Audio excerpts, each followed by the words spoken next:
Ici Radio Courtoisie, la radio libre du pays réel et de la francophonie. Vous écoutez le libre journal de Charles Zorgbib, émission préenregistrée le 22 juillet 2016, diffusée lundi 1er août de midi à 13h30.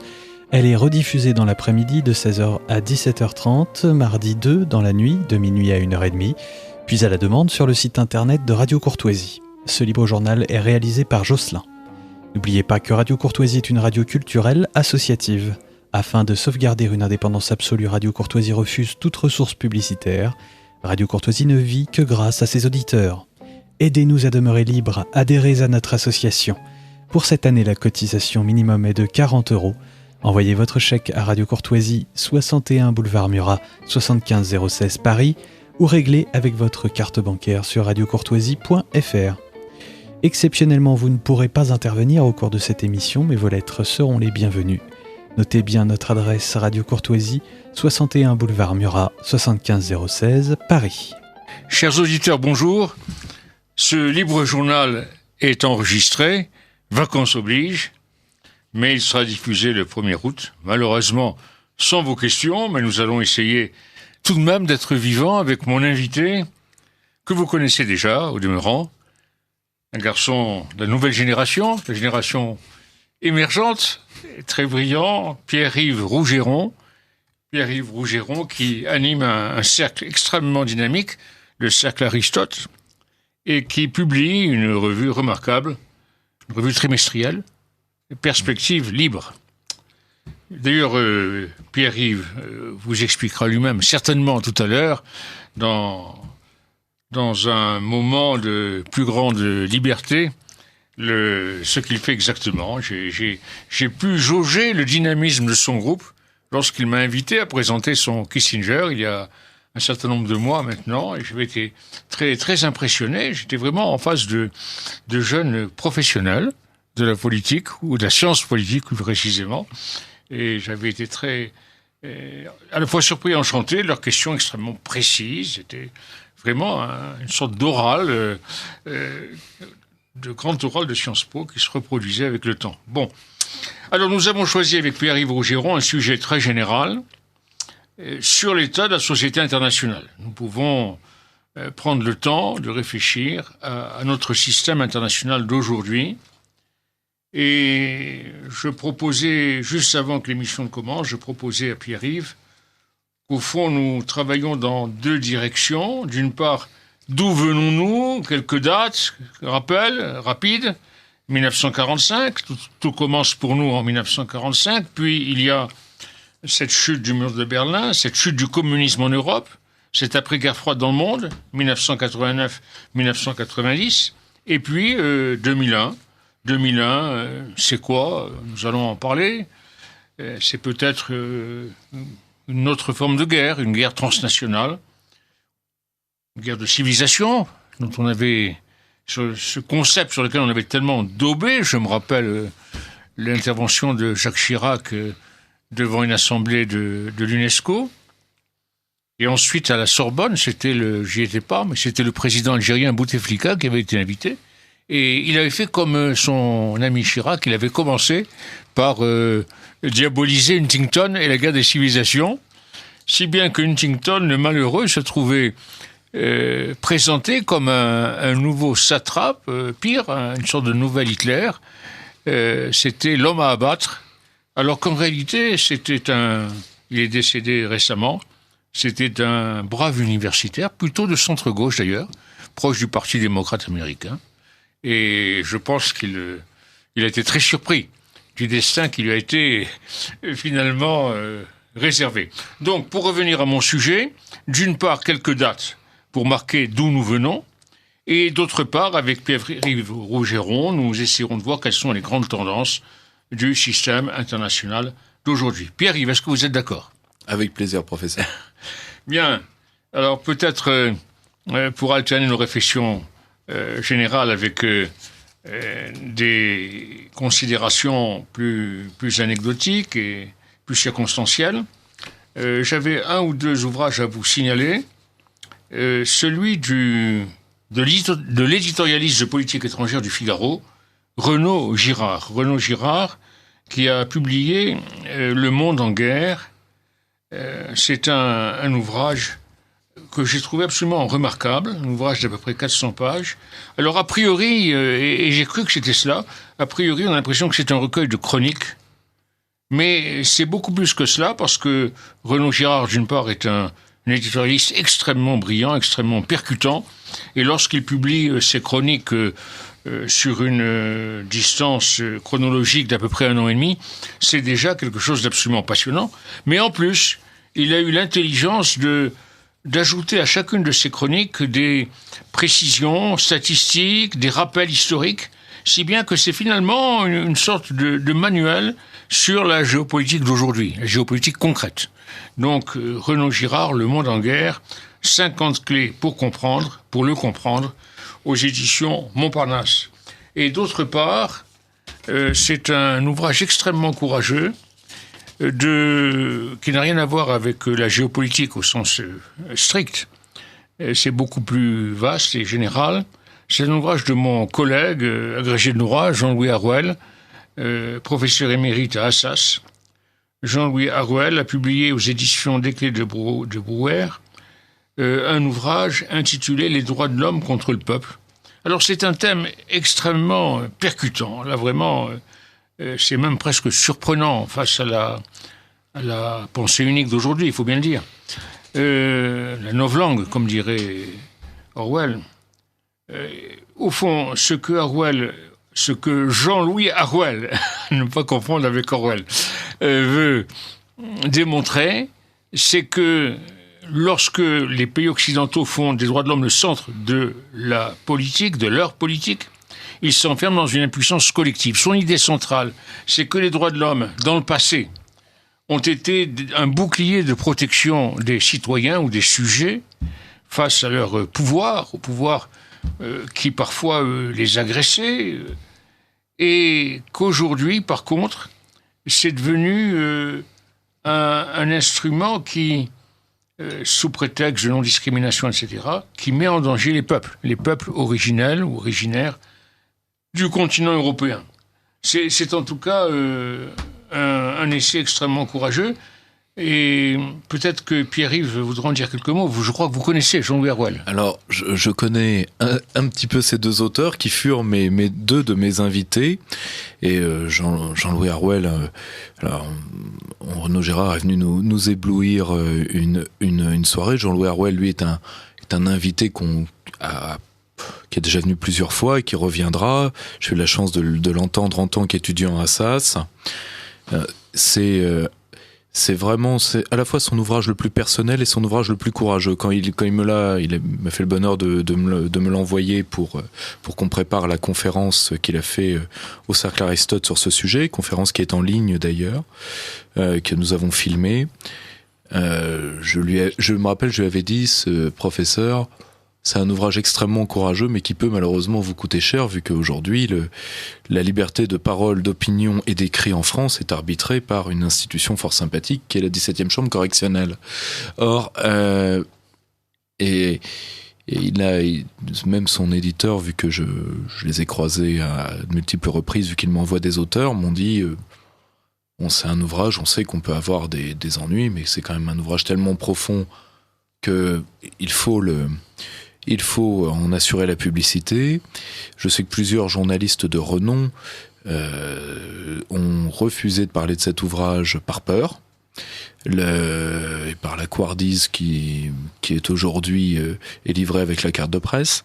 C'est vraiment un ouvrage sur à la fois l'historique de ce qu'est vraiment une théologie des droits de l'homme aujourd'hui, et sur ce courant de pensée qui est un courant très ancien, dont d'ailleurs il démontre à mon avis assez pertinemment qu'il vient de plusieurs hérésies religieuses, et qui aujourd'hui est en train de créer une espèce d'être de nouvelle anthropologie terminale pour les habitants des pays occidentaux et des pays européens en particulier, qui est une sorte de mollesse collective, de volonté de se laisser rouler dans l'abîme, pour parler comme le général de Gaulle, et mais avec l'ère du bienheureux de la crèche, si vous voulez. Nous avons respecté les droits de l'homme, c'est-à-dire que notre faiblesse et notre honte devient une sorte de fierté dolosive, si vous voulez. Nous sommes fiers d'être faibles, nous sommes fiers par les droits de l'homme, nous sommes fiers de notre faiblesse. Et c'est vraiment un appel contre cet abîme-là que lance Jean-Louis à travers cet ouvrage, qui est vraiment pour la saison du Cercle Aristote, qui est allée de septembre dernier jusqu'au 4 juillet, ça a été notre dernière conférence. Ça a été l'une de nos plus belles conférences. Oui, ça ne me surprend absolument pas. L'ouvrage est absolument remarquable. Et au fond, il faut bien préciser à nos auditeurs qu'il ne s'agit pas simplement d'un ouvrage politique de circonstance. C'est un ouvrage extrêmement profond.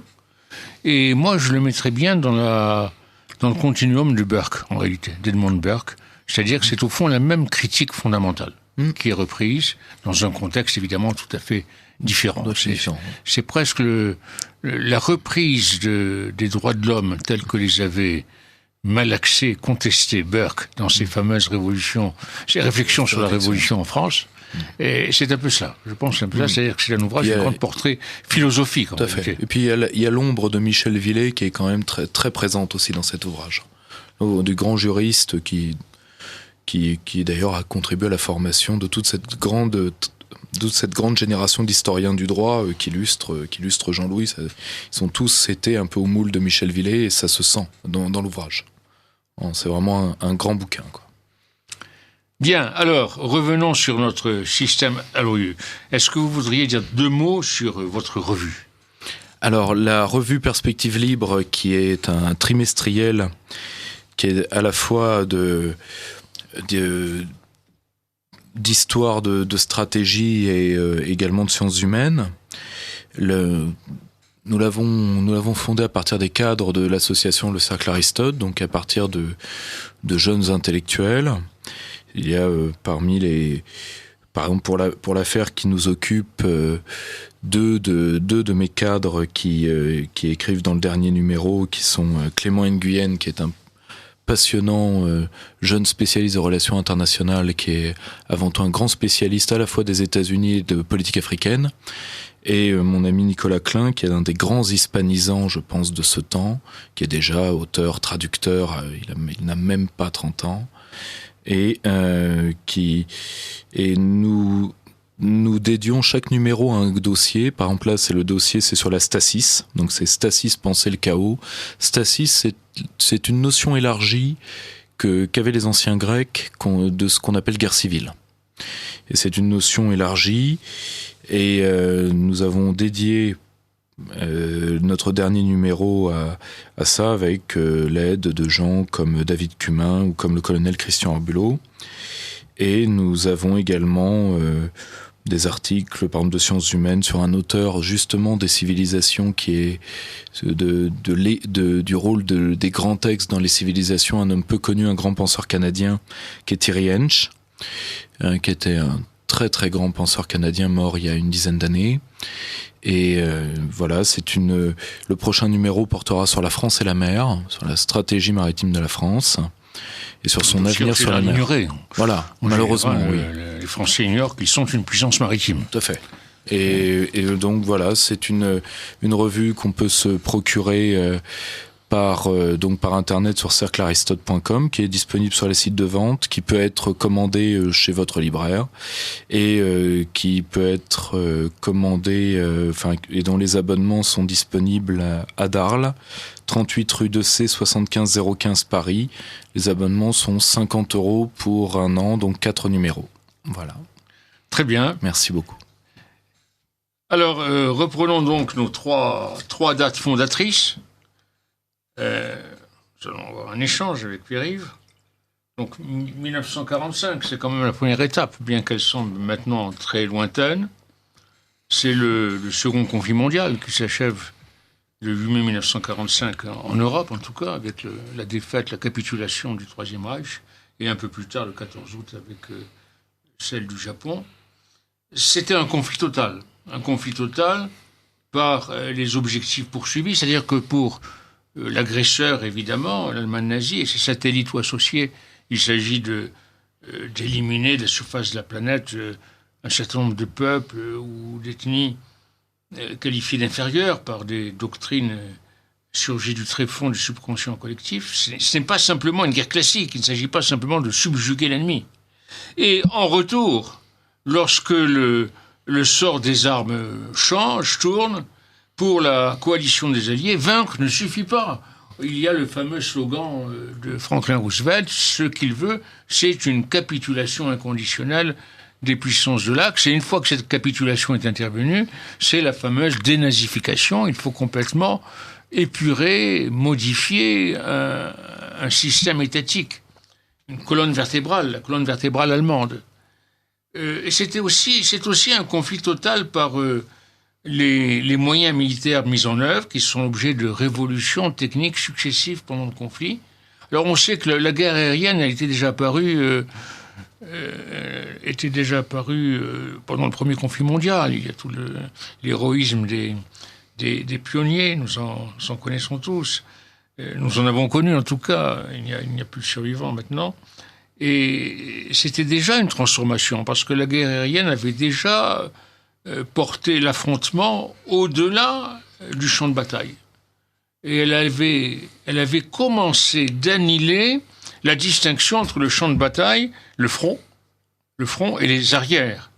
Mais évidemment, il y a l'apparition de l'arme atomique qui constitue une véritable mutation, je crois, dans l'histoire des relations internationales. Alors évidemment, on peut toujours en discuter. Il y avait eu dans les années 1980 toute une série de polémiques. Un certain nombre de penseurs et de stratèges occidentaux nous mettaient en garde en disant que ce changement fondamental dans l'histoire du monde n'était pas ressenti comme tel à l'Est, n'était pas ressenti comme tel à Moscou, et que l'arme nouvelle, c'était un moyen de guerre comme un autre pour les stratèges soviétiques. Bon, enfin, c'est une querelle un petit peu dépassée. En tout cas, au lendemain des bombardements de Hiroshima et de Nagasaki, lorsqu'on revoit la presse de l'époque, les éditoriaux de la presse de l'époque, je pense à un éditorial de Camus dans Combat, des éléments de ce genre, on a vraiment l'impression d'être à la veille de la fin des temps. Chaque jour, on sera désormais à la veille de la fin des temps, et on a vraiment l'impression que l'humanité a été mise en possession de sa propre mort. Et dans ce contexte dramatique, la responsabilité de l'organisation de la paix revient essentiellement à deux puissances nouvelles qui n'ont pas l'habitude des affaires internationales. Ces deux puissances, thème de Sciences Po bien connu, ces deux puissances, Tocqueville en avait prédit l'essor. Et par l'importance de la population, par l'étendue de leur territoire, par leur potentiel économique et militaire, elles sont là, elles occupent le terrain. Tandis que les anciennes nations qui faisaient partie du cercle des grands jusqu'en 1939, je pense évidemment à la France, à l'Angleterre, à l'Allemagne, à l'Italie, au Japon, eh bien, soit elles font partie des vaincus, comme l'Allemagne, l'Italie, le Japon, soit elles sont vainqueurs mais épuisées, comme la Grande-Bretagne et la France. Donc, il y a une sorte de nettoyage par le vide. La scène internationale est occupée par deux nouvelles venues qui n'ont pas l'expérience, en quelque sorte, du réalisme diplomatique, qui sont chacune dans son genre est une nation messianique. Messianisme américain bien connu, messianisme aussi du marxisme soviétique. Donc voilà, ça c'est 1945. On peut préciser que pendant les 45 années qui vont suivre, à mon avis, l'Occident n'a pas fait trop d'erreurs.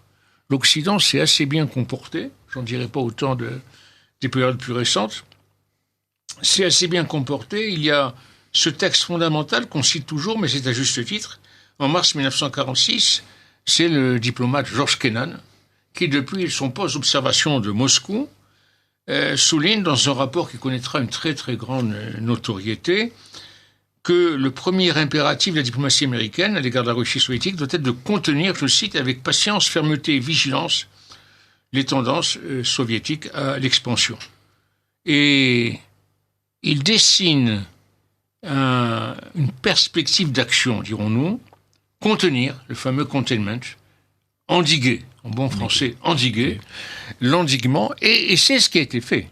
Finalement, c'est ce qui a été fait. Il y avait une sorte de guerre des nerfs. À plusieurs reprises, on aurait pu passer au conflit armé.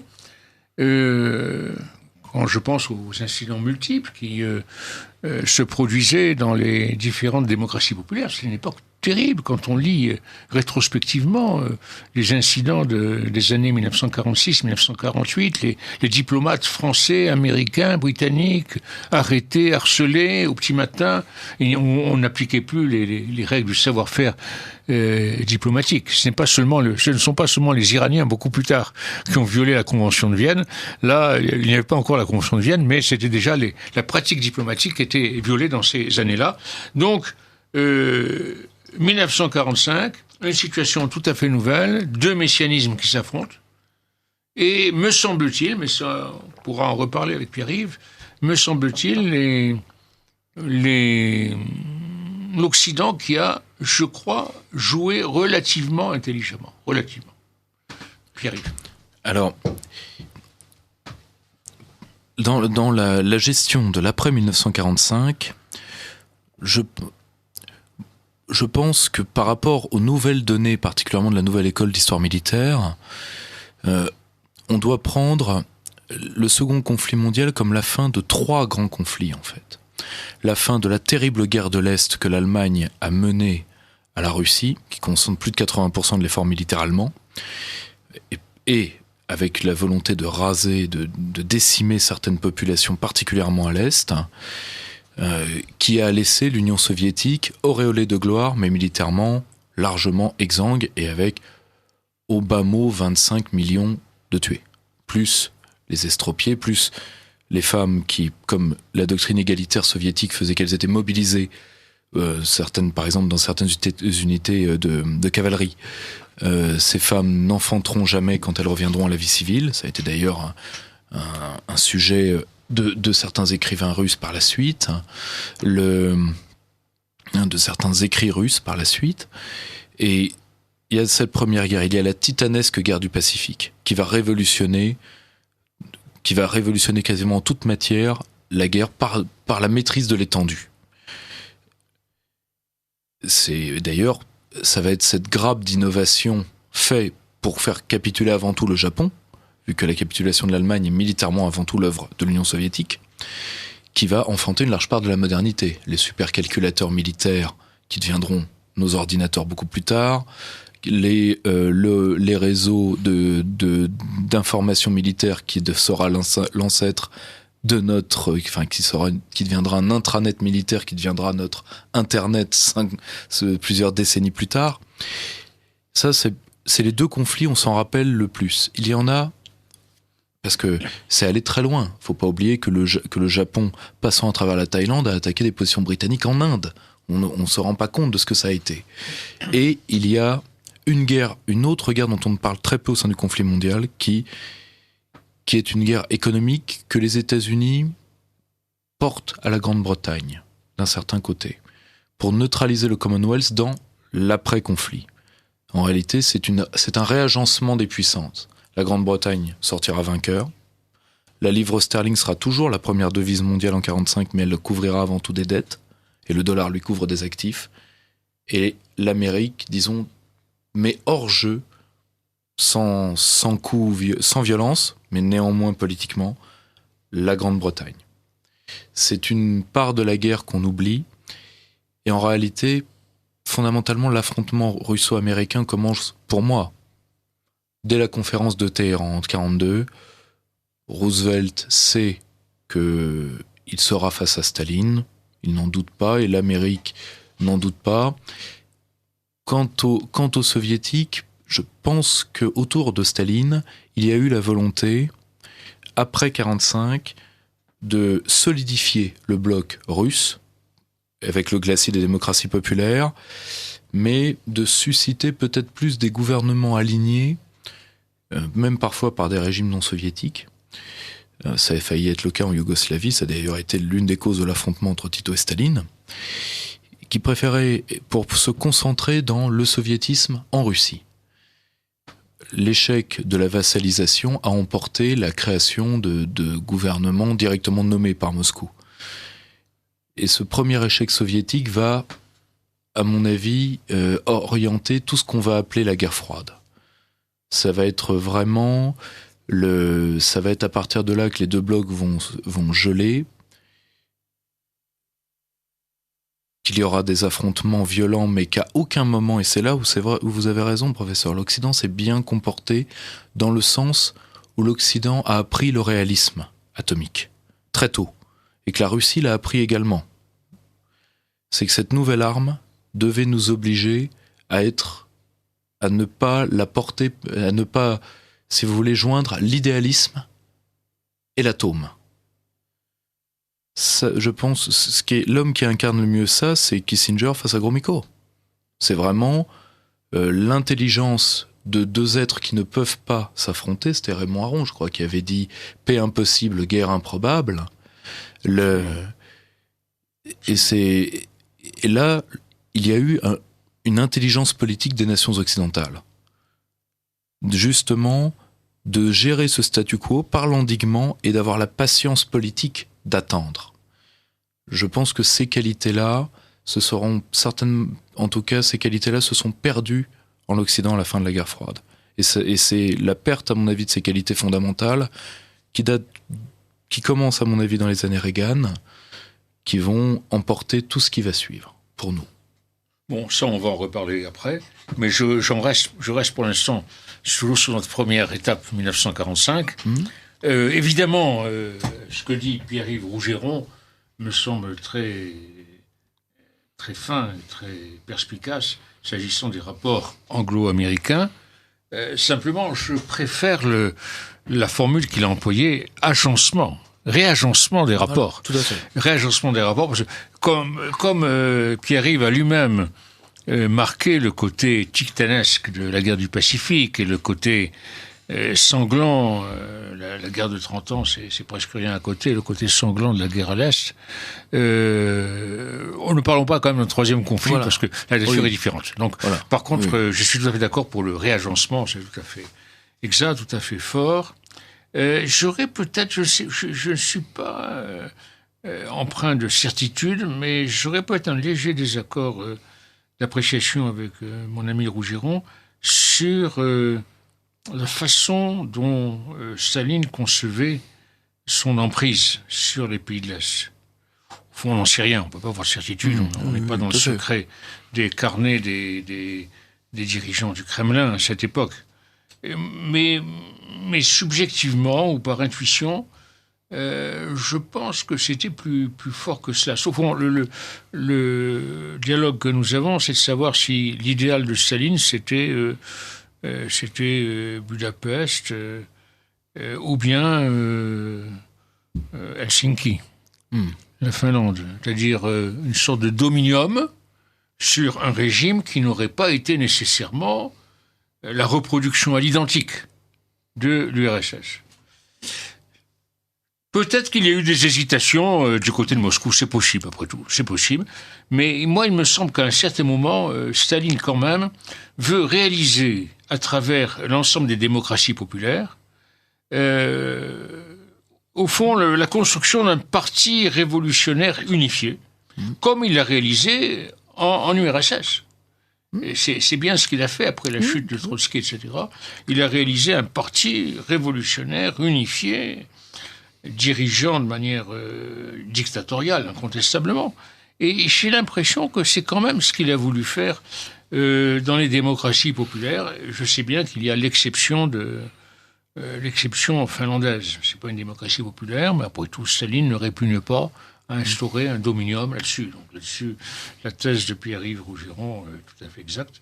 Pour le reste, il me semble qu'il y a quand même cette volonté que tout le monde soit aligné. C'est un peu cela à l'époque stalinienne. Tous les régimes sont vraiment identiques. Et la preuve, par le contraire, c'est la Yougoslavie. Parce que la Yougoslavie a une légitimité à elle. Tito a sa propre légitimité. Eh bien, il va être cassé. Bon, en tout cas, c'est une époque passionnante. Alors, deuxième époque passionnante, c'est le tournant de la chute du communisme. Tout à fait inattendu. La chute du communisme et les révolutions européennes qui vont suivre, de 1989-1990, et les transformations dans le reste du monde. Il y a une sorte de nouvelle donne dans un tas de conflits traditionnels. Peut-être moins en Asie. Les Asiatiques mettent du temps à se réveiller. D'abord parce que la Chine communiste est toujours là, même si son régime interne s'est quand même transformé. Donc elle est toujours là, il y a toujours la confrontation des deux Corées, les incertitudes sur le statut de Taïwan, bon. Mais ailleurs, il y a des changements. Pensons à l'Afrique du Sud. La fin de l'apartheid n'aurait jamais été possible sans cela. Bien sûr. Sans cela. Donc il y a une sorte d'onde de choc qui se répercute sur l'ensemble de la planète. Alors, ces révolutions européennes de 1989, après coup, il est facile. Au fond, c'est un renouvellement total de la scène internationale, comme il y en a eu peu dans l'histoire. On peut les calculer, les changements radicaux, le nettoyage par le vide de la scène. On pense toujours à Westphalie, à Congrès de Vienne, à Versailles. En 1945, puis tout d'un coup, sans guerre mondiale, c'est comme la suite d'une guerre mondiale qui n'a pas eu lieu. Alors, les raisons, après coup, d'ailleurs, je ne citerai pas, mais il y a pas mal d'hommes, et particulièrement de femmes politiques, ou de femmes universitaires, qui pensaient que c'était un piège, que l'affaire Gorbatchev était un piège. Elles l'ont cru jusqu'au bout. Jusqu'au bout. Je vois de qui vous parlez. Et moi, c'était peut-être de la naïveté, mais je me suis assez enthousiasmé. C'est assez curieux. Je raconte une anecdote. À l'époque, j'étais recteur à Aix-en-Provence et j'avais pas le temps de m'occuper de relations internationales, qui était mon hobby préféré. Et là, j'avais laissé un peu tomber cela. Et je vais à Bordeaux, il y avait un colloque auquel j'étais invité sur la sécurité du Golfe. Alors, c'est une manière pour moi de reprendre un peu les affaires internationales. Et j'étais chargé d'un rapport sur l'URSS et les pays du Golfe. C'était en 1986 ou 88, je ne sais plus, 86 peut-être. Non, 88. Alors je fais mon exposé, je le confesse, sur un ton un peu guerre froide. Je montre que l'URSS a des intentions vis-à-vis des Émirats, etc., de déstabilisation, etc. Et puis il y a un type de l'ambassade, un attaché à l'ambassade soviétique, qui est représenté là. Il vient me voir, me dit, très gentiment d'ailleurs, me dit, je crois que vous ne vous tenez pas tout à fait au courant. Je voudrais qu'on déjeune ensemble tout à l'heure et je vais vous dire comment tout cela évolue. Je ne veux pas vous répondre publiquement, mais je préfère qu'on en parle en privé. Et alors, il m'explique, me dit, mais tout est en train de changer chez nous. Tout est en train de changer. L'attitude dure dont vous parlez, ça n'est plus l'attitude d'aujourd'hui, etc. Il s'appelait Vladimir Fedorovski. Il était à l'époque attaché à l'ambassade soviétique à Paris. Je crois qu'il chargé plus ou moins des relations publiques. Et peu après, c'était ma deuxième sortie des affaires purement universitaires et éducatives. Je vais au Portugal à un colloque qui était organisé sur le système international classique, qui était organisé par un institut de Lisbonne. Et il y avait deux autres invités français, qui étaient Jean-François Revel, que j'ai toujours beaucoup aimé, et Michel Tatu, l'éditorialiste du Monde pour les questions soviétiques et autres. Et alors les deux ont expliqué à quel point il y avait un changement à Moscou. C'est là que mes yeux se sont ouverts. Et c'était une époque a posteriori passionnante. Alors justement, comment expliquer ce retournement, il n'y a pas d'autre mot, de la scène internationale? Après coup, les explications sont toujours faciles. Ce qui est plus difficile, c'est de prévoir. Oui. Mais l'explication a posteriori, c'est toujours facile. Alors bon, elles ont foisonné. On a dit que tout d'un coup, la nouvelle génération technicienne qui dirigeait ces différents régimes socialistes a pris conscience du retard que depuis une dizaine d'années, un retard considérable qu'ils avaient pris sur l'Occident, et qu'il fallait relégitimer en quelque sorte leur classe dirigeante, leur classe politique et leur système politique. Autre interprétation, la pression imprimée par Reagan, la fameuse guerre des étoiles, que les dirigeants soviétiques n'ont pas été à même de poursuivre. Ils ne sont pas entrés en compétition. Il y a aussi, évidemment, le pape polonais qui a pas mal bouleversé d'éléments. Tout cela est certainement envisageable. Je voudrais quand même, moi, dire 2 mots de Gorbatchev, parce que sa personnalité, finalement, je pense qu'elle n'est pas assez estimée dans nos réflexions en Europe, en Occident, car il est maintenant complètement sous-évalué, dévalué dans son propre pays. Et je pense que c'est une personnalité assez extraordinaire. Lors du colloque que nous avons organisé récemment, vous n'avez pas pu participer, mais plusieurs de vos amis y étaient, sur Kissinger, nous avions parmi les rapporteurs Andrei Gratchev. Andrei Gratchev, qui est un personnage extrêmement brillant, qui parle un français parfait, et qui était le conseiller spécial de Gorbatchev, quand Gorbatchev était président de l'URSS. Eh bien, Gratchev me disait, au fond, Gorbatchev, c'était un idéaliste. Et je crois que c'était vrai. Il avait un côté idéaliste, c'était un esprit ouvert, c'était un personnage ouvert, contrairement à tous les dirigeants qui avaient précédé depuis 1917. C'était un personnage, je crois que c'est un auteur anglais qui a dit, c'est un homme qui ouvrait les portes jusqu'ici fermées. Je trouve que la formule est très belle.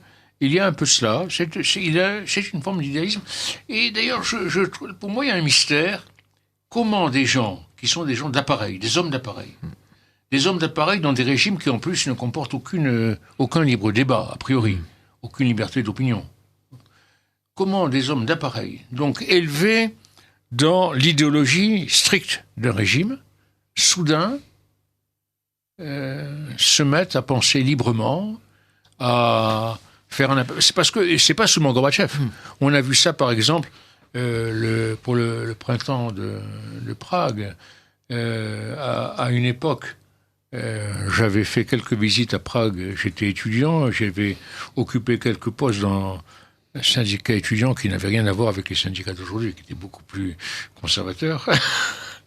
Et à plusieurs reprises, nous montrions nos muscles en allant à Prague, au siège de l'Union internationale des étudiants, qui était la grande organisation financée par l'URSS. Et c'était une sorte d'ONU, c'était un machin énorme, c'était une sorte d'ONU des étudiants, avec des moyens énormes. Et bon, nous, évidemment, nous les Français n'en étions pas membres, mais nous allions de temps en temps comme observateurs pour les provoquer, nous avions des débats très, très acérés avec eux, ça faisait partie du jeu de la guerre froide. Et j'avais ainsi connu un type qui s'appelait Jiří Pelikan, qui était le secrétaire général de cette Union internationale des étudiants, mais c'était un dur. Il avait épuré l'Union des étudiants tchèques dans les années 1948-49, dans les années décisives. C'était l'homme qui avait épuré. Son prédécesseur à la tête de l'Union des étudiants était parti dans les prisons staliniennes. Bon, moi je l'ai connu, ça devait être dans les années... j'allais là dans les années 60, début des années 60. Et lorsque le printemps de Prague arrive, oui, j'ai dû le voir pendant les années 64-65, quand le printemps de Prague arrive en 68, à ma grande surprise, il est devenu un contestataire. Il était le patron de la télévision tchèque, il a mené le combat contre l'URSS, contre le pacte de Varsovie, etc. D'ailleurs, il n'a plus appris qu'une solution, c'était l'exil, il est parti en exil à Rome. Donc c'est assez incroyable. Pour moi, c'est un des mystères de la guerre froide. On voit ces hommes d'appareil qui tout d'un coup changent complètement. Il y a un écrit, à mon avis, extraordinaire pour comprendre ce type d'homme, c'est les écrits d'Orwell pendant la guerre d'Espagne. Il a une peinture des commissaires des camps dits républicains espagnols, donc des êtres qui sont des commissaires politiques dont le métier n'est que de mentir, mais qui pratiquent un double discours, une sorte de ce que Machiavel appelait une pensée de derrière, c'est-à-dire qu'ils se doivent pour leur propre survie en même temps un réalisme de fer sur la situation telle qu'elle est là. Prenons le cas de l'Union soviétique. Il y avait un homme qui, avant Gorbatchev, c'est Andropov. Andropov était patron des services de renseignement. Il avait remis un rapport pendant qu'il était chef des services de renseignement sur l'état de l'URSS. Il était totalement lucide. La seule chose, c'est que le temps n'était pas venu que la pensée de derrière s'exprime. Et je pense qu'à partir... Et puis il était malade. Voilà. Et puis en plus, lui plus Tchernenko... Son passage a été rapide. Voilà, son passage a été rapide. Lui et plus Tchernenko, c'est cette fameuse blague qui était très en vogue à l'époque à cause de Thierry Leluron imitant Georges Marchais. Comment va Monsieur Sakharov ? Il va toujours mieux que Tchernenko. Or, mais je pense qu'il y a au minimum depuis l'ère Brejnev, il y a cette obligation de constat réaliste au moins dans les sphères de force et de sécurité de l'URSS. Et d'ailleurs, ce n'est pas pour rien que ce sont eux qui vont gérer autour la perestroïka et la post-perestroïka, qui est une tentative idéaliste, oui, ça c'est tout à fait possible, mais une tentative tout de même de transition, je pense. La grande erreur de Gorbatchev, ça a été d'avoir lui faire une transition peut-être trop rapide par rapport, par exemple, à l'exemple chinois. Et par rapport à ce qu'il voulait. Et par rapport à ce que lui voulait. Au but qu'il poursuivait. Parce qu'il ne voulait pas, je pense qu'il ne voulait pas flinguer le communisme. Absolument pas. Et d'un côté, le remède a tué le patient. D'un certain côté. Peut-être qu'il y avait une part de naïveté chez le personnage. D'après Grachev, qu'il a bien connu, oui, il y avait c'est une hypothèse qui est à creuser. C'est une hypothèse qui est à creuser. Oui, tout à fait. Oui, alors il y avait cet aspect. Avant Gorbatchev, il y a eu aussi le fait que les soviétiques sont contraints, bien avant, de reconnaître que leur emprise ne pourra pas se maintenir s'ils ne font pas des concessions à ce qu'on peut appeler les communistes nationaux. Parce que, au fond, le problème des rapports entre États socialistes n'a jamais été réglé. Il n'a jamais été réglé jusqu'au bout. Il y a eu des crises. C'est le problème de l'Europe des guerres de religion. Quelle part faire aux intérêts supranationaux et quelle part faire aux intérêts de l'État dans lequel on se trouve, quoi. Et ça n'a jamais été réglé. Donc là, par exemple, je pense à Gomulka. L'intronisation de Gomulka face aux apparatchiks qui l'avaient précédé, qui ne représentaient rien, qui n'avaient aucune légitimité, qui simplement étaient venus dans les chars de l'armée soviétique. Là, donc, il y a un moment où ils font des concessions, mais ça varie selon les pays. À Budapest, ça va trop loin. Alors, il y a des règles du jeu. Ils essaient de mettre une ligne rouge. Gomulka, c'est un communiste. Il veut être un communiste national. Il a l'esprit national, mais il donne des gages aux soviétiques. On pense, quand Khrouchtchev débarque à Varsovie, avec les maréchaux soviétiques, on pense qu'il va écraser cette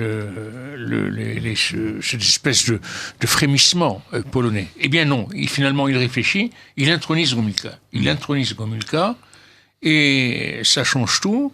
Gomulka, dans l'été qui suit, supprime le journal des étudiants polonais, qui était le principal organe contestataire, Po Prostu, et il le supprime. Donc il donne des gages énormes aux soviétiques. Pendant ce temps, les Hongrois n'ont pas compris la ligne rouge, et donc eux se lâchent, comme on pourrait dire aujourd'hui, un peu vulgairement, et constituent un gouvernement. Imre Nagy constitue un gouvernement avec 2 communistes sur l'ensemble des ministres. Et il rétablit le pluripartisme. Il veut sortir du pacte de Varsovie, proclamer la neutralité. Ça, c'est trop.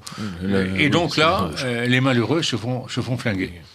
Donc, il y a eu quand même, avant même l'accession au pouvoir de Gorbatchev, il y a eu le frémissement et il y a eu la compréhension par Moscou de la diversité de l'Empire soviétique et des problèmes que ça comportait. Peut-être qu'au fond, le mal a été fait par Staline dans la mesure où il a trop serré la vis.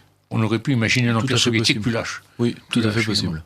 Tout à fait possible. C'est tout à fait possible et ça se voit. Si vous voulez, et surtout, il y a eu une raideur stalinienne qui a créé plusieurs petites bombes à fragmentation qui sont revenues même à l'époque de la Russie post-soviétique.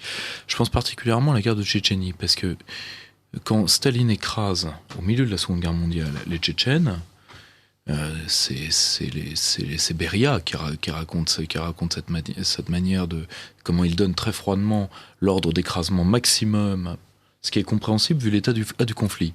Il est déjà face à l'Allemagne, il n'a pas besoin d'être attiré dans le Caucase par un peuple qu'il domine. Et il va les écraser dans le sang, et ça va être ruminé par les populations jusqu'à la chute de l'Empire soviétique, et dès la contrainte soviétique affaissée, ça va se remettre à brûler, avec en plus une aide bienvenue à la fois des pays du Golfe, de l'Angleterre et des Américains. Donc c'est vrai que peut-être, ça c'est une hypothèse, d'un certain côté, l'état actuel de la Russie nous permet de réviser toute l'histoire de l'URSS. C'est ça l'avantage. Et aujourd'hui, on est en train de revenir à on est en train de redéfinir des hypothèses de travail sur comment est née, a vécu et est mort l'Union soviétique, alors que nous avons été dominés, c'était tout à fait normal, par la pensée du conflit pendant qu'il avait lieu, donc par la pensée de la guerre froide, et d'un point de vue historiographique et stratégique, par les écrits des Russes blancs que nous avions lus, qui venaient Absolument. de l'après 17 pour certains, de l'immédiat après 17 pour certains d'entre eux, et souvent de l'après NEP et de l'après chute de Trotsky. Donc on a été aujourd'hui, on peut vraiment d'un certain côté autopsier l'URSS maintenant à partir de la Russie poutinienne. C'est l'une des grandes chances, des grandes chances en termes d'avancée dans la compréhension des relations internationales que nous avons maintenant. C'est que nous pouvons en même temps nous départir et voir ce qu'il y avait du vrai dans les écrits des Russes blancs, même dans les écrits des trotskistes, d'un certain côté. Mais après leur épuration massive. Et aujourd'hui, nous réautopsions l'Union soviétique. Peut-être que c'est le travail que l'Occident s'est refusé à faire à cause de l'euphorie de 1989. Et peut-être que d'un certain côté, aujourd'hui, si tant de gens sont surpris du relèvement russe, c'est peut-être parce que nous n'avons jamais compris qu'est-ce qu'il y avait de russe dans l'Union soviétique et qu'est-ce qui est mort en 1989, réellement. Oui, je vous rappelle que vous écoutez Radio Courtoisie, le libre journal que je présente, Charles Orgbib, avec mon invité Pierre-Yves Rougeron. Bon, ce que vient de dire Pierre-Yves me semble extrêmement passionnant.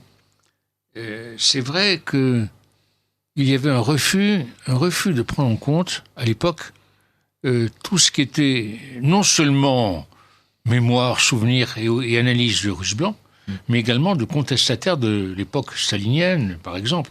Je pense au procès Kravchenko, quand on voit comment il était présenté, même par la presse bourgeoise de l'époque, même par le Figaro ou bien des journaux de droite en province.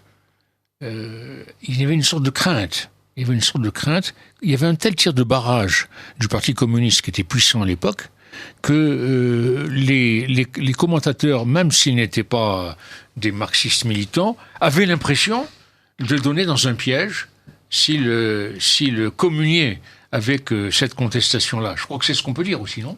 Oui, tout à fait. Puis il y avait, et surtout, nous avons refusé de voir la diversité même des écoles de pensée adjacentes ou proches au sein du soviétisme. Oui.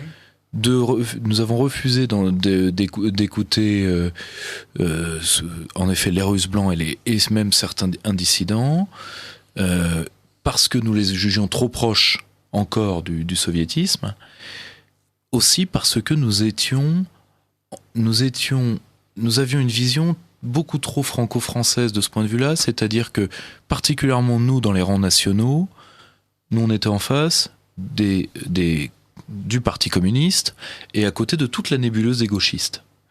Et donc ça nous a le côté caricatural de la nébuleuse gauchiste, beaucoup, du Parti communiste un peu, c'était quand même des gens sérieux, nous a caché... À l'époque, oui. C'est pas ce que c'est devenu, mais nous sommes restés, disons, d'un certain côté, nous avons été un peu paralysés par le Don Camillo Pépone, si vous voulez. Absolument. Je pense. Absolument. Et ça nous a, ça a expliqué notre hébétude qui, je pense, diplomatiquement a duré, à l'époque du président Mitterrand, a duré au moins 2-3 ans à la chute de l'URSS, et qui nous a coûté la réunification de l'Allemagne telle qu'elle s'est faite. Et je pense que parce que nous avions une définition du communisme qui était le maire communiste de banlieue rouge, et parce que nous avions une définition qui était beaucoup trop franco-française, nous nous sommes heurtés au réel russe en 89. Moi, c'est comme ça que j'analyse notre désappointement à la chute de l'URSS. Avec cette difficulté de contempler et d'analyser la réalité de ces régimes. Quelques anecdotes. Ça devait être à la fin 1990, dans les derniers jours de 90, mais avant l'effondrement, donc c'était 89-90, je pense. Nous avions un colloque franco-soviétique à Thionville. La municipalité communiste de Thionville avait organisé un colloque. Elle voulait être le centre de... Et j'étais là avec Michel Tatu. Et au moment où avait lieu ce colloque, Le Monde sort avec un petit articulé très court de Michel Tatu en première page, intitulé « Nous, kremlinologues, n'avons pas assez dit combien ces régimes étaient fragiles ». Alors je dis à Michel Tatu, je dis, mais vous plaisantez, vous ne l'avez jamais dit. C'est pas que vous ne l'avez pas assez dit, vous ne l'avez jamais dit. Et moi qui vous lisais régulièrement, comme beaucoup de Français, je pensais que ces régimes étaient là pour l'éternité. Et donc il y avait un peu cela qui était assez comique. Il y avait ce côté d'idéocratie, des idéocraties qui semblaient solides, qui étaient construit autour d'un principe de légitimité qui était le marxisme-léninisme et qui semblait faite pour l'éternité, avec un côté colonisé. Ces démocraties populaires étaient colonisées. J'étais en 1974. Je découvre la Hongrie. Et ça m'avait beaucoup ému que j'étais étudiant en 1956 quand il y a eu l'insurrection hongroise. Et pour toute ma génération... c'était une sorte de révolution dans les esprits. Les chars soviétiques qui tiraient contre les ouvriers et les étudiants dans une démocratie populaire, on ne comprenait plus. Et donc, c'était une tempête sous les crânes. Je me rappelle, tout le monde allait manifester contre l'UMA, devant l'immeuble de l'UMA, etc. C'était paroxystique. Et donc, je découvre en 1974 cette ville de Budapest. Il y avait encore des impacts de balles, d'ailleurs, encore à l'époque, sur la grande place de Budapest, sur la place de la Constitution.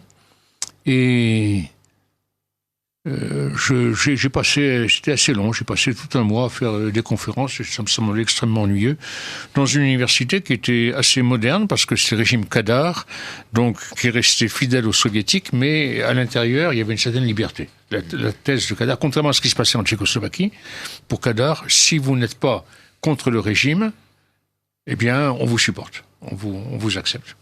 Et il y avait pas mal de professeurs américains qui étaient invités, qui faisaient des essais sur ordinateur, d'économie numérisée déjà à l'époque, un petit peu, des balbutiements, tout cela. Et alors, je suis invité à dîner dans un lieu magique de Budapest, c'est l'hôtel Gellert. Pour ceux qui connaissent, parmi les auditeurs, le Budapest, l'hôtel Gellert, c'est le vieil hôtel de Budapest au bord d'une falaise de Bouddha, qui est assez extraordinaire.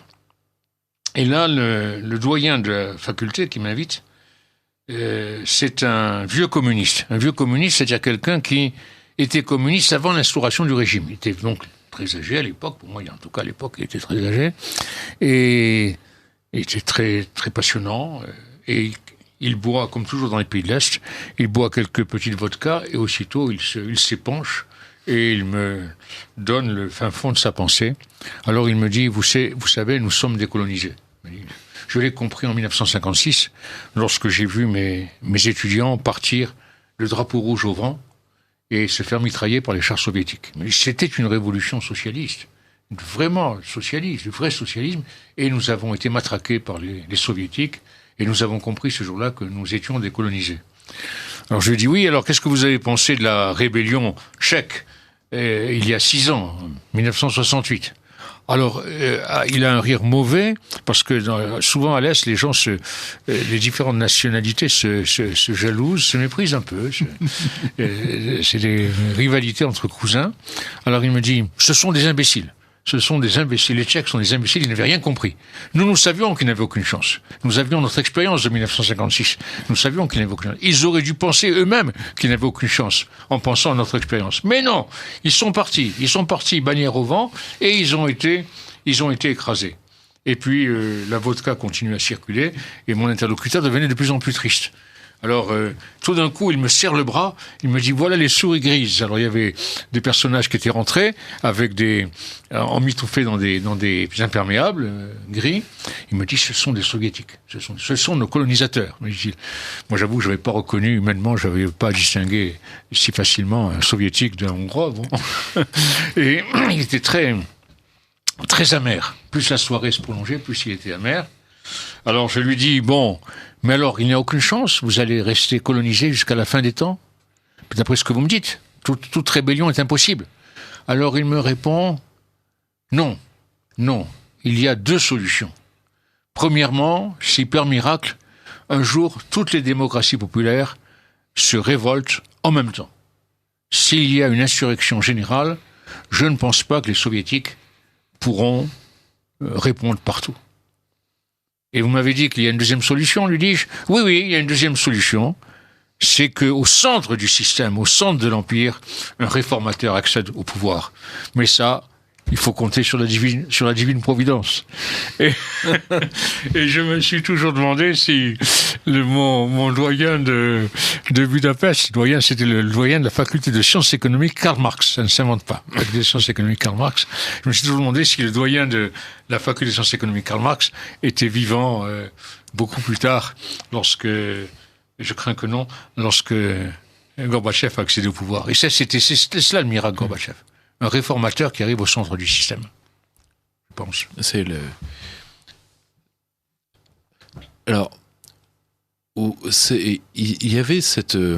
C'est vrai qu'il y avait ces deux possibilités-là, et d'un certain côté, il y a ce qui a permis à cette possibilité d'arriver. Je pense souvent au terme qu'utilisait le général de Gaulle quand on lui faisait remarquer qu'il ne parlait jamais des soviétiques.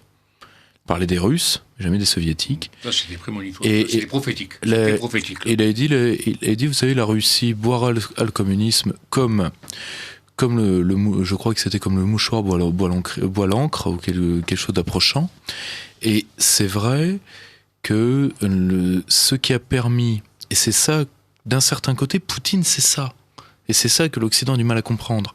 C'est que le soviétisme n'a jamais fait disparaître la permanence russe. Je ne dis pas que des soviétiques n'ont pas pensé pouvoir et vouloir le faire. Je dis qu'ils ne l'ont jamais pu, en tout cas. Et qu'à certains moments, des moments tout à fait précis, mais à certains moments, les soviétiques se sont hissés sur le caractère proprement russe. Il y a un fait qui, par exemple, est très très parlant. Un film de propagande soviétique anti-hitlérien. Que j'oublierai jamais, je l'avais vu dans un documentaire quand j'étais petit, et c'était très marquant. Ça se passe dans un poste de télégraphe, quelque part dans le Caucase. Et à un moment, alors vous avez les braves gens qui viennent télégraphe, et puis donnent le courrier, certains, etc. Et d'un seul coup, vous avez Napoléon qui entre, qui passe devant tout le monde négligemment, et qui s'adresse à un officier qui lui dit télégrapher quelque chose tout de suite. Quel est le destinataire? Adolf Hitler. Nid d'aigle. Russie, stop. J'ai déjà essayé, stop. Ça se voit dans l'évolution du rapport du pouvoir soviétique avec la religion orthodoxe pendant le second conflit mondial. C'est-à-dire que les soviétiques ont compris que le dernier ferment de patriotisme, celui le plus dur, le roc de la terre russe, c'est l'Église orthodoxe. Et ils s'en sont servis. D'un certain côté, on ne comprend pas ce qu'on pourrait appeler, dès les années 50-60, Même dès la fin de la Seconde Guerre mondiale, Oui. ce qu'on appelle je voyais dans une revue d'histoire très, très bonne d'ailleurs au demeurant un article sur la révolution conservatrice russe. Oui, en parlant de Poutine. L'utilisation du terme révolution conservatrice m'apparaît tout à fait particulier, c'est un phénomène strictement allemand. La révolution conservatrice, mais surtout, quand on dit que le mode de vie russe tel que Poutine le présente aux Russes aujourd'hui est conservateur, il l'a appris, lui, du temps de l'Union soviétique, c'est-à-dire où l'État interdisait qu'on abandonne ses enfants, où l'État interdisait, ou recommandait de ne pas boire, etc., où il y avait un contrôle social qu'on pourrait dire conservateur, mais qui en réalité était un contrôle social de défense de l'État et de la nation. Et d'un côté, Poutine est à la fois cette permanence russe et cette éducation soviétique. Il a été dans les derniers des jeunesses soviétiques. Et c'est ça qu'on a du mal à comprendre, et on ne comprend pas cette nostalgie, non de l'être URSS, mais cette nostalgie de la grandeur soviétique qu'il y a chez les Russes. C'est cette phrase de Poutine: qui ne regrette pas l'Union soviétique n'a pas de cœur, qui veut son retour n'a pas de tête. Vous voyez, c'est la génération Poutine. Voilà, ça c'est la génération Poutine. C'est différent de la génération Gorbatchev. Tout à fait. Des gens qui ont commencé à s'exprimer sous Gorbatchev, c'était beaucoup plus radical. Tout à fait. Là, c'est la génération Poutine. Cette phrase-là est de Poutine. C'est Poutine, oui, elle est excellente. C'est Poutine qui a réintroduit la nostalgie. Tout à fait, la nostalgie de la grandeur soviétique. De la grandeur soviétique, à côté de l'enracinement national orthodoxe. Parce c'est la grande question du poutinisme. Si ce terme qu'on appelle le poutinisme, qui est un terme de journaliste, a un sens, c'est trouver une identité post-soviétique à la Russie. Et pour ça, Poutine a été un accordeur de mémoire. Ça se voit dans la querelle du drapeau, ça se voit dans la querelle de l'hymne. La querelle de l'hymne, c'est-à-dire qu'on a repris, on a changé on a fait un compromis entre l'héritage de la Russie impériale, l'héritage du communisme. Et ça, nous avons du mal à le voir parce que certains, même dans les rangs nationaux, imaginent que Poutine est la vision rêvée du contre-révolutionnaire. Pas du tout. Poutine est un Russe, c'est-à-dire d'Ivan le Terrible à Pierre le Grand, de Pierre le Grand à Staline, de Staline à Poutine. C'est-à-dire, il prend l'entièreté de l'histoire russe et soviétique. Parce qu'il a dû réconcilier les mémoires quand il est arrivé, parce qu'il était face à une population traumatisée par la chute de l'URSS. Parce que la chute de l'URSS, pour les Russes, c'est quoi ? C'est la perte de la grandeur internationale, mais c'est aussi la création de frontières là où il n'y en avait pas. Donc, il y avait, je pense, presque 20 millions de Russes à l'extérieur des frontières de l'Union soviétique et qui deviennent des minoritaires. C'est la grande question. Voilà, et des minorités persécutées comme ils le sont toujours actuellement dans les États baltes. Même, absolument, ce que j'ai dit. Voilà. Oui. Et ça, Poutine a dû ce qui ne veut pas dire qu'ils ne sont pas persécutés au Kazakhstan, par exemple, où ils sont très nombreux. Oui, tout à fait, bien sûr. Ils sont surtout dans les pays baltes. Oui. Voilà, et d'un côté, Poutine a dû cautériser ça, et pour ça, il a dû faire l'examen de conscience de la Russie soviétique parce que c'est le caractère russe, sans l'avouer aux gémonies. Les Russes ne raisonnent pas en occultant des parts entières de leur histoire comme peuvent le faire les Européens de l'Ouest. Et ça, c'est important de le comprendre. Et on peut ajouter qu'Hubert Védrine dit que quand même était un des grands ministres français des Affaires étrangères. Tout à fait. Conceptuel. Et Hubert Védrine dit qu'il est très impressionné par Poutine. Il dit que c'est qu'il soutient facilement la comparaison avec les hommes d'État occidentaux. Il dit qu'il y a une profondeur en lui, une profondeur que souvent on n'a pas compris. Bien sûr. Je me rappelle un texte de mon ami Jean-François Revel qui ridiculisait Poutine en le décrivant marchant comme Mathurin dans les dessins animés, etc.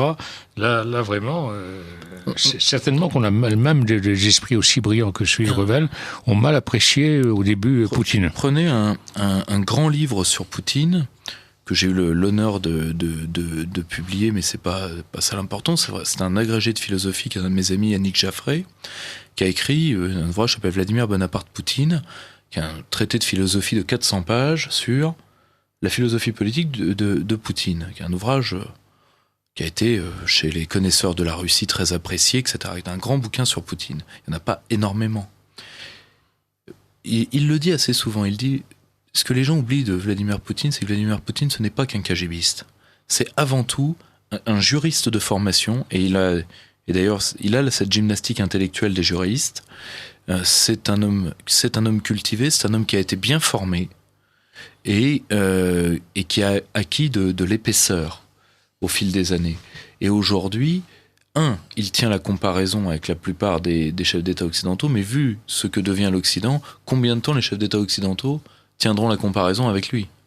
C'est surtout ça, parce que le problème, c'est que vu le choc terrible pour un homme comme Poutine, qui a vu mourir la Russie 2 fois, il a vu mourir pendant l'URSS, et pendant cette farce sanglante et terrible qu'ont été les années Yeltsin, et la modernisation de force de l'économie en Russie, qui, si l'Organisation mondiale de la santé a raison, est la cause de près d'1 million de morts en Russie après le mur, après la chute. Et si l'OMS a raison, et il n'y a aucune raison de penser qu'elle est tort, c'est quand même pas un organisme soviétisant, eh bien, Poutine a vu mourir la Russie 2 fois. Satane le cuir. Satane le cuir. Or, aujourd'hui, c'est d'ailleurs pour ça qu'il a un jeu géopolitique, là où la plupart des dirigeants occidentaux sont des lapins devant les phares. Absolument. Alors, justement, avant lui, il y a eu ce qu'on pourrait appeler la génération Gorbatchev, qui était le nettoyage par le vide.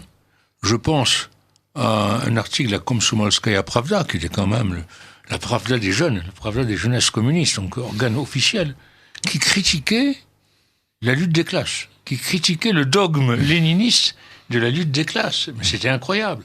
Et il disait, dans un éditorial, nous n'avons fait que faire des erreurs, nous n'avons rien compris au monde. Et puis il y a eu le discours extrêmement sympathique, d'ailleurs, de Gorbatchev aux Nations Unies, Gorbatchev parlant comme un libéral new-yorkais des années 70, en quelque sorte, sur la politique intérieure de la communauté internationale. Il n'y a plus de politique étrangère, on dit qu'il y a des problèmes intérieurs de la communauté mondiale. Donc là, il y a eu un recentrage, incontestablement, par Poutine. Une autre anecdote, c'est l'été, on peut échanger des anecdotes comme ça. Je faisais, à l'époque, chaque année, j'étais invité à aller faire une journée à l'Université libre de Bruxelles. Je faisais 2-3 conférences devant un public d'étudiants de doctorat et de diplomates belges, très sympathiques, extrêmement chaleureux. Et en 1988, pas 88, ils m'invitent à y aller. Donc moi j'étais à Aix, je m'occupais du rectorat et je leur dis non, vraiment, j'ai perdu le contact avec les affaires internationales, je ne pourrais pas venir cette année, je n'ai pas grand-chose à vous raconter parce que je faisais un petit peu l'actualité internationale. Alors ils me disent non, mais écoutez, ça tombe bien, lisez avant de venir, lisez le Perestroïka de Gorbatchev et vous nous commenterez. Alors j'ai dit d'accord. Alors, il m'avait dit ça 2-3 semaines avant, j'ai eu le temps de lire Perestroïka, ouvrage extrêmement ambigu. Par exemple, il y avait un chapitre sur la doctrine Brejnev, la doctrine de la souveraineté limitée. Vous lisez ce chapitre, vous ne savez pas s'il endosse la pensée Brejnev ou bien s'il la conteste. Il reprend cela, mais en termes ambigus, c'est calculé au quart de tour. On ne sait pas s'il pense que c'est irrécusable ou bien s'il pense qu'il faut jeter ça aux orties. C'était un chef-d'œuvre d'ambiguïté, ce chapitre. Et par contre, ce qui me donnait par intuition le sentiment que tout allait changer avec Gorbatchev, c'est justement l'accompagnement, les idéologues qui l'entouraient. Je faisais allusion à l'éditorial de la Komsomolskaya Pravda, mais il n'y avait pas que cela. Donc, il y avait quand même un changement en profondeur, me semblait-il, et par intuition, alors je vais à Bruxelles, et je leur analyse Perestroïka, je dis mes doutes et mes ambiguïtés, mais je dis mais non, mais en réalité, tout cela, nous assistons à un changement incroyable, extraordinaire, et c'est une sorte de grand nettoyage par le vide de la scène internationale. Nous ne savons pas où nous allons, mais j'ai l'impression que ce qui était le système respiratoire de l'URSS depuis sa création, c'est-à-dire cette oscillation entre détente et guerre froide, comme l'avait très bien montré Alain Besançon, eh bien, c'est terminé. Il y a une troisième option qui est possible. C'est l'ouverture. C'est l'ouverture. Et à ce moment-là, il y a un diplomate belge qui se dresse, type d'une 50aine d'années, qui se dresse à moi, qui m'interpelle. Il me dit, je vous croyais un type sérieux jusqu'à présent. J'avais fait longtemps, quand j'étais très jeune universitaire, j'ai fait un petit livre sur la question de Berlin, parce que j'ai fait mon service militaire à Berlin. C'était un peu à la fois une analyse de juriste et puis mon expérience personnelle. Alors il me dit, j'ai lu votre question de Berlin, et je vous croyais jusqu'à présent un juriste sérieux, mais avec ce que vous avez dit sur les changements que va apporter l'ère Gorbatchev, eh bien nous allons assister à la chute du mur de Berlin. Dites-le, allez jusqu'au bout de votre pensée. Vous attendez la chute du mur de Berlin. Alors j'avoue que je suis complètement interloqué parce que je n'avais jamais pensé à cet aspect-là. Je lui dis, alors je suis coincé sur le vif. Je lui dis, écoutez, peut-être, j'en sais rien. J'ai pas poussé mon analyse jusque-là. Alors il me dit, c'est ridicule. Il me dit, c'est ridicule, vraiment. J'espère que vous allez réfléchir. Et un an après, c'était la chute du mur parce que tout s'est accéléré. C'était une époque de ce point de vue-là quand même extraordinaire. Mais par contre, oui, mais c'est là, par contre, c'est là où il y a une leçon extraordinaire en termes de politique extérieure. C'est-à-dire, on a créé la diplomatie, comme on a créé les sciences juridiques, pour que les sociétés et les États tiennent et perdurent. Mais il y a une différence entre stabilité et paresse. Or, une qualité que certains occidentaux, très très peu, avaient encore à la chute de l'URSS. Mais vraiment très peu, et ce diplomate belge fait partie de ceux justement qui n'avaient pas a priori cette qualité. C'est de confondre stabilité et le fait de prolonger des courbes. Ça, c'est de la paresse. Et ça, par contre, ça, si vous voulez, c'est un trait de la pensée occidentale qui s'est généralisé dans l'époque post-guerre froide parce qu'on a perdu tout réalisme par l'absence d'ennemis. Et aujourd'hui, en géoéconomie, en géopolitique, on confond stabilité et courbe. C'est-à-dire qu'on ne fait que prolonger des courbes par paresse. C'est pour ça qu'à chaque fois, comme le dit très bien Xavier Hofer par exemple, il faut un 11 septembre pour réveiller les gens, parce qu'on est toujours dans le prolongement de courbe, ce sera toujours comme ça. Ça, c'est une part d'autisme intellectuel, c'est caractéristique ce que vous venez de dire, ce que ce diplomate belge vous a dit.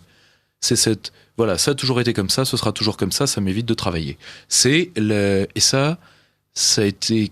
l'un des signes du grand endormissement de la diplomatie des différents États occidentaux qui a débuté pour les Européens, pour les Français après la chute du général de Gaulle, ça c'est sûr, pour les Européens certainement après 1945 pour la plupart, et pour les États-Unis après la guerre froide.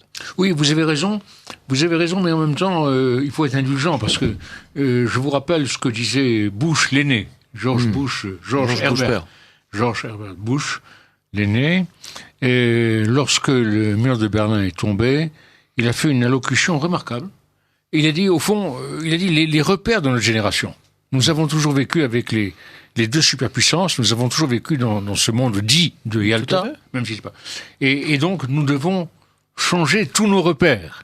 Donc là, c'était quand même difficile. C'était quand même difficile. Non, mais, attendez, ce soit dit, parce que évidemment, la rétrospective est toujours commode. Mais c'est évident, c'est pas du tout à titre accusatoire. Non, mais je dis qu'aujourd'hui, parce que la multipolarité va être un fait, donc l'incertitude va augmenter. Oui. Beaucoup plus d'ailleurs pour ma génération aujourd'hui, l'un des grands défis, c'est de ne pas s'accrocher au monde de la période post-guerre froide immédiate, c'est-à-dire la Pax Americana, la communauté internationale pour avenir, etc. C'est-à-dire tout le discours mondialisto-sympathique incarné par l'Union européenne, etc. C'est-à-dire, pour ma génération, ça va être un véritable défi de ne pas continuer les courbes. Parce que justement, ce monde de reliquat de la guerre froide, qui n'était pas encore un vrai monde international, qui est en train de se construire maintenant, à partir de l'émergence ou de la réémergence de certains pays, à partir de l'émergence de pôles, c'est maintenant qu'une vie internationale totalement post-45 est en train de commencer. Et c'est là où je pense, en tout cas pour nous, pour les jeunes stratèges de ma génération, il faut à tout prix ne pas s'accrocher avec l'énergie du désespoir aux reliquats de l'après-guerre froide qui sont Oui, le condominium UE États-Unis des années 90 à 2005-2010. Voyez ce que je veux dire. C'est-à-dire ce que Fukuyama appelait la fin de l'histoire, quoi, grosso modo. Oui, alors nous avions, au début de cette émission, nous avions donné 3 dates. Nous avons presque fait notre travail, puisque nous arrivons à la fin. Et nous avons quand même largement travaillé sur les 2 premières dates, 1945 et 1989-90, avec Pierre-Yves Rougiron. Alors il reste la 3e date, 2001. Il nous reste une dizaine de minutes. On peut afficher les données essentielles. C'est au fond... alors vous avez cité Fukuyama. Au fond, il y avait plusieurs prophètes de la guerre froide. J'en parlais dans un petit ouvrage il y a quelques années sur l'avenir de la société internationale. Et bon, il y en a un qui ressort quand même, c'est Huntington.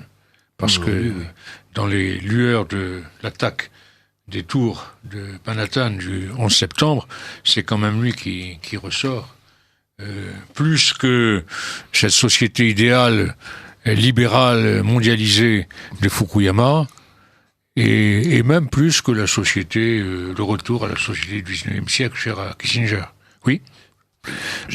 Il y a, si vous voulez, il y a eu une incompréhension totale de la pensée d'Huntington en France.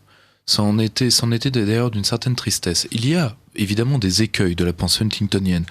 On peut gloser à l'envi sur qu'a-t-il emprunté à Braudel, puisque Fernand Braudel est une institution aux États-Unis. Qu'a-t-il emprunté à Braudel ou pas? Son découpage des civilisations est-il juste ou pas? En réalité, la véritable intelligence d'Huntington... Il y a beaucoup de critiques de détails qui peuvent être faites. Voilà. Mais il y a une véritable intelligence de fond d'Huntington si on prend le choc des civilisations pris dans son entier, c'est-à-dire à la fois le choc des civilisations et l'ouvrage testamentaire d'Huntington qui est « Qui sommes-nous » ? Les deux ensemble font quoi ? En réalité, le pire ennemi d'Huntington, ça n'a jamais été l'islam. Huntington est un isolationniste strict. Oui, ce n'est pas du tout un...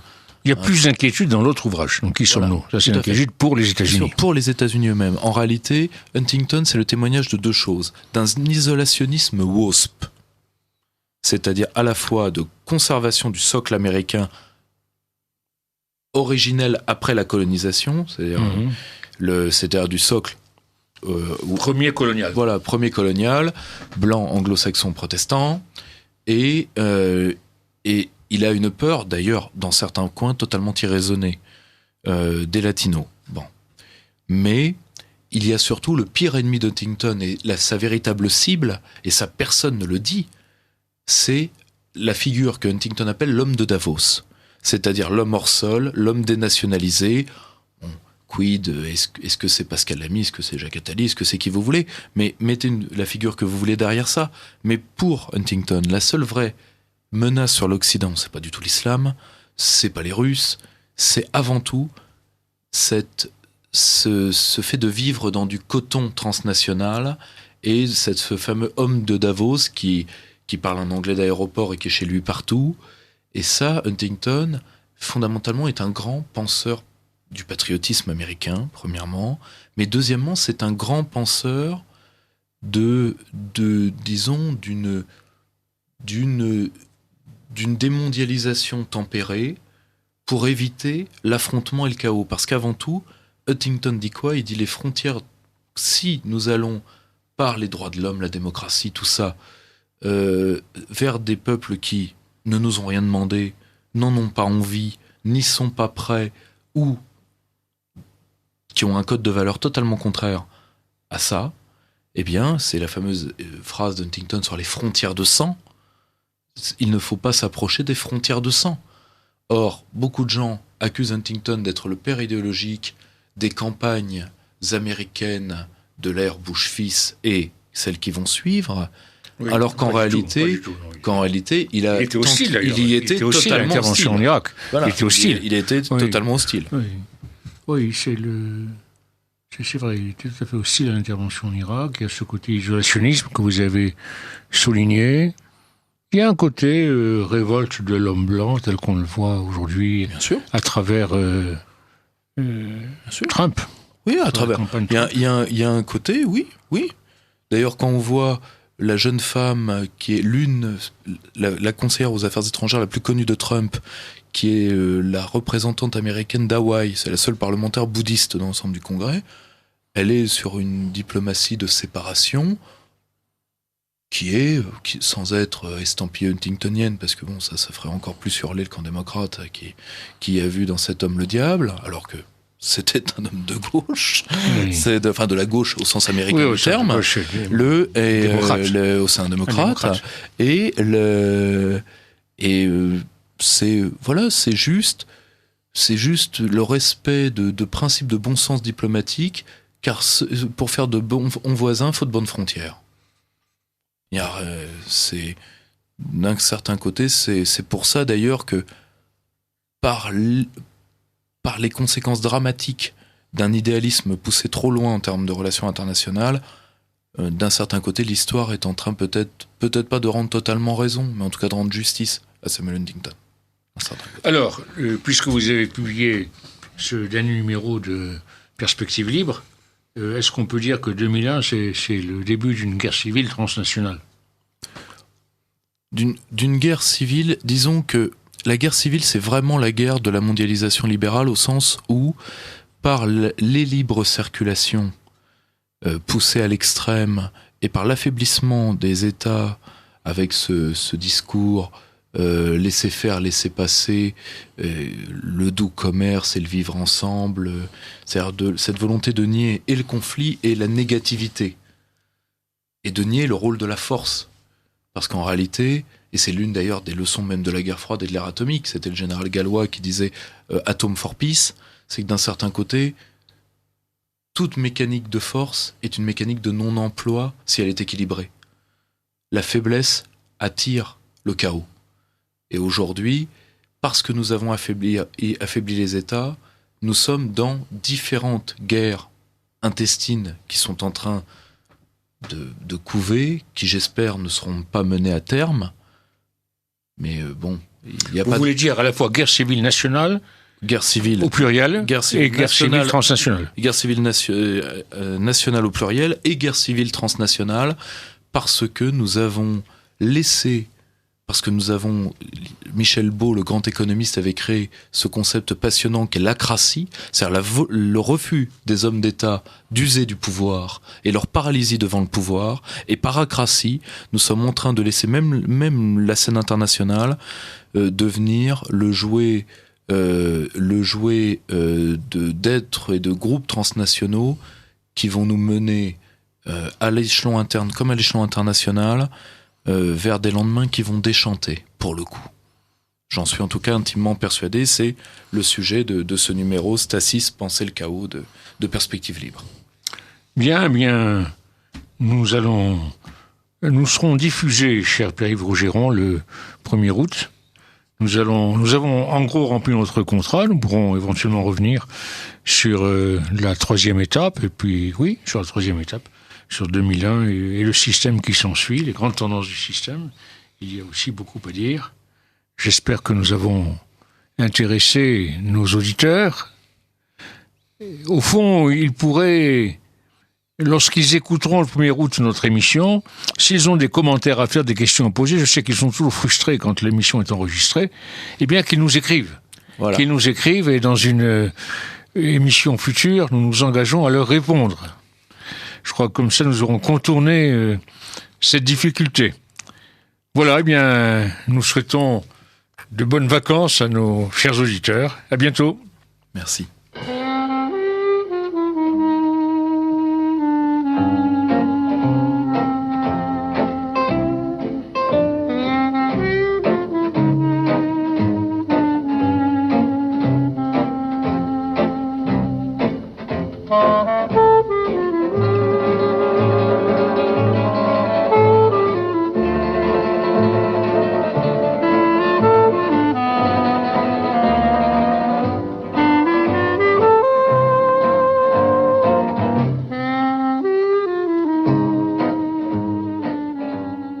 Ici Radio Courtoisie, la radio libre du pays réel et de la francophonie. Vous venez d'entendre le libre journal de Charles Orgbib, émission préenregistrée le 22 juillet 2016, diffusée lundi 1er août de midi à 13h30.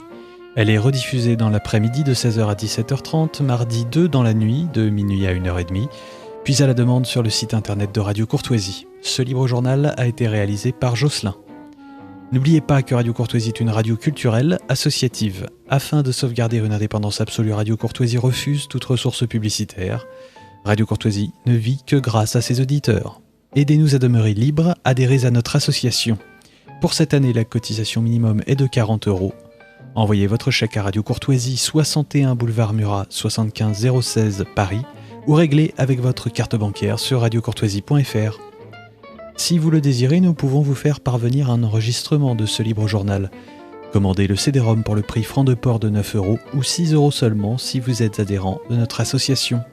Je vous rappelle notre adresse à Radio Courtoisie, 61 boulevard Murat, 75 016 Paris.